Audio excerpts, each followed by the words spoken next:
ตัดปานแดงไปเรื่อย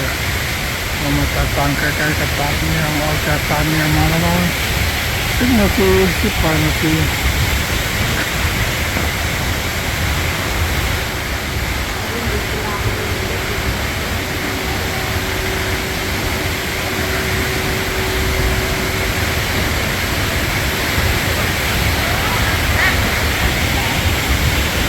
ยาตัดเลี้ยงแล้วก็ตัดทาน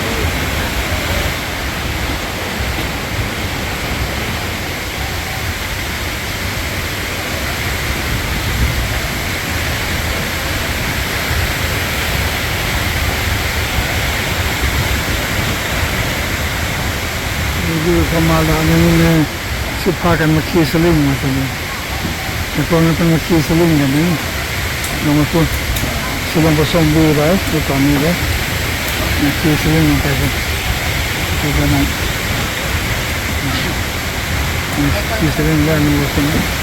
โอ้โหนี่สลิงกาขี่บ่เป็นข้ากาขี่บ่ครับสะพานนี่น่าจะมีที่สลิงครับ